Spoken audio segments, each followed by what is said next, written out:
Assalamualaikum warahmatullahi wabarakatuh. Perkenalkan, nama saya Ameliana Agustin dengan NPM 102211172 dari kelas C3 Akuntansi 21. Dalam video kali ini, saya akan mencoba menjelaskan ulang penelitian saya yang berjudul dengan pengaruh kualitas pelayanan dan sanksi pajak terhadap penerimaan pajak bumi dan bangunan. Diajukan untuk memenuhi salah satu tugas mata kuliah metodologi penelitian dengan dosen pengampu Ibu Rola Manjaleni, SEMSI, latar belakang. Indonesia menjadi negara berkembang, selalu melakukan pembangunan di segala sektor. Hal ini demi terciptanya warga yang sejahtera. Pencerahan wajib pajak memegang peran penting terhadap realisasi penerimaan pajak, karena pencerahan wajib pajak ialah pengetahuan dasar wajib pajak pada membayar pajaknya. Tidak hanya mengetahui, tetapi pula patuh dan taat pada membayar pajak. Pencerahan pajak dapat dilihat asal kesungguhan pada memenuhi kewajiban pajaknya. Dengan tingginya tingkat kesadaran wajib pajak, maka diperlukan bisa menaikkan penerimaan negara dari sektor pajak. Kabupaten Bandung terbagi kepada 31 kecamatan, mempunyai potensi yang cukup besar pada sektor penerimaan pajak PBB P2. Beberapa kecamatan yang cukup berpotensi diantaranya yaitu Kecamatan Bale Endah, Kecamatan Banjaran, Kecamatan Dayakolot, Kecamatan Katapang, Kecamatan Pamengpeuk, dan Kecamatan Soreang.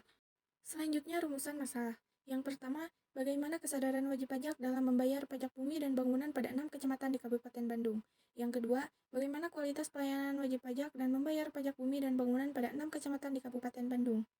Yang ketiga, bagaimana sanksi terhadap wajib pajak dalam membayar pajak bumi dan bangunan pada 6 kecamatan di Kabupaten Bandung. Yang keempat, bagaimana penerimaan pajak bumi dan bangunan pada 6 kecamatan di Kabupaten Bandung. Tujuannya yang pertama untuk mengetahui kesadaran wajib pajak bumi dan bangunan pada 6 kecamatan di Kabupaten Bandung. Yang kedua, untuk mengetahui kualitas pelayanan terhadap wajib pajak bumi dan bangunan pada 6 kecamatan di Kabupaten Bandung. Yang ketiga, untuk mengetahui kesadaran wajib pajak bumi dan bangunan pada 6 kecamatan di Kabupaten Bandung. Yang keempat, untuk mengetahui penerimaan pajak bumi dan bangunan pada 6 kecamatan di Kabupaten Bandung. Selanjutnya, manfaat penelitian dari kegunaan teoritis. Yang pertama, bagi Universitas Teknologi Digital. Hasil penelitian ini dapat menambah data, informasi, dan pembendaharaan perpustakaan Universitas Teknologi Digital, serta dapat digunakan sebagai masukan mata kuliah khususnya mengenai akuntansi pajak. Yang kedua, bagi peneliti. Peneliti dapat menambah wawasan pengetahuan dalam bidang akuntansi khususnya dalam bidang perpajakan. Selain itu juga dapat digunakan sebagai bahan perbandingan antara pengetahuan yang dapat secara teoritis dengan praktik yang terjadi. Selanjutnya, manfaat peneliti dari manfaat praktis bagi perusahaan atau instansi. Hasil penelitian ini diharapkan dapat bermanfaat sebagai masukan dan tambahan informasi bagi Dinas Pendapatan Keuangan Daerah Kabupaten Bandung untuk mengatasi kelemahan-kelemahan dalam hubungan dengan kesadaran wajib pajak, kualitas pelayanan, dan sanksi pajak terhadap penerimaan pajak bumi dan bangunan.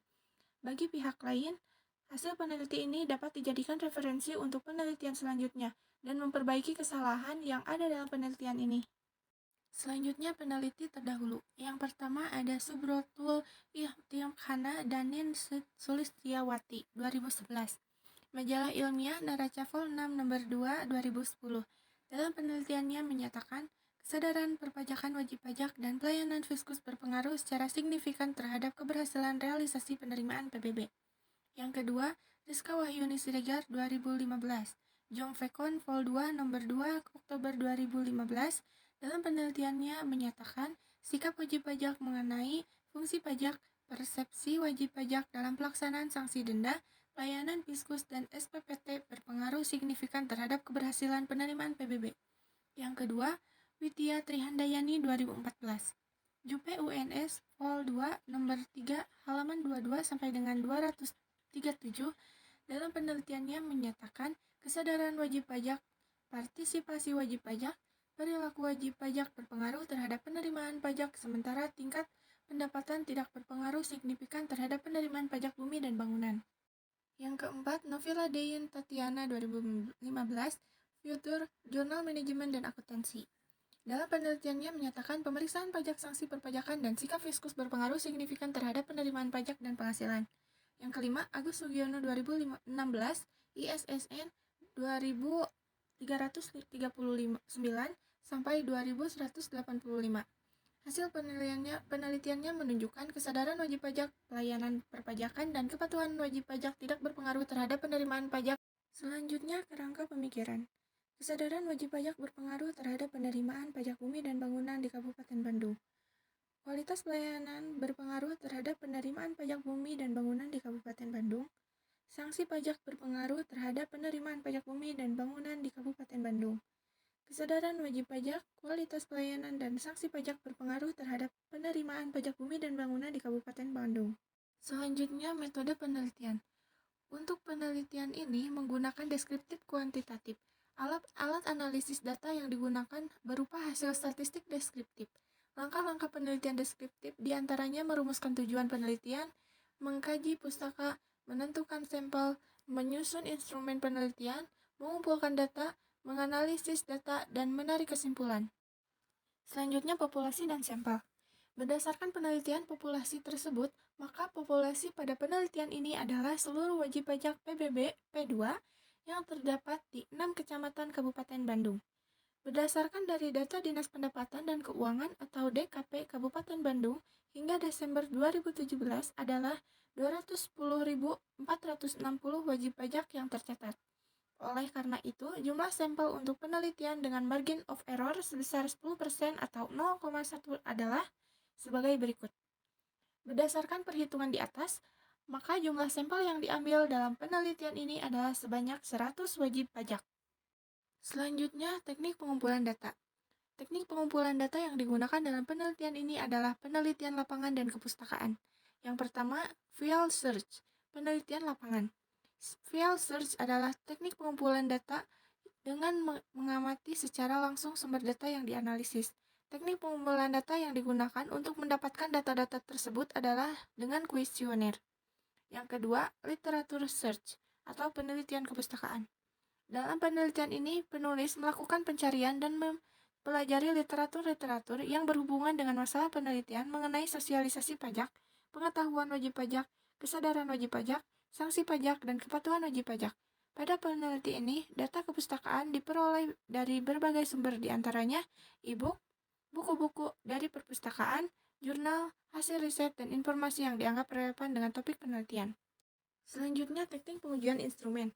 Untuk dapat menentukan bahwa data terjamin dan dapat dipercaya, maka diperlukan pengujian terhadap kuesioner agar didapat data yang valid dan reliabel. Untuk memudahkan dan menghitung uji validasi dan reliabilitas, item instrumen menggunakan bantuan program IBM SPSS versi 20.0. Berikut adalah data hasil uji validasi sanksi pajak. Selanjutnya, hasil uji reliabilitas kesadaran wajib pajak dan uji reliabilitas kualitas pelayanan pajak. Terakhir, hasil uji reliabilitas sanksi pajak. Selanjutnya, teknik pengujian data. Analisis data merupakan tahapan kritis dalam proses penelitian bisnis dan ekonomi. Pada penelitian kuantitatif, kegiatan analisis datanya meliputi pengolahan data dan penyajian data, melakukan perhitungan untuk mendeskripsikan data, dan melakukan pengujian hipotesis. Dalam penelitian ini adalah sebagai berikut. Yang pertama, statistik deskriptif.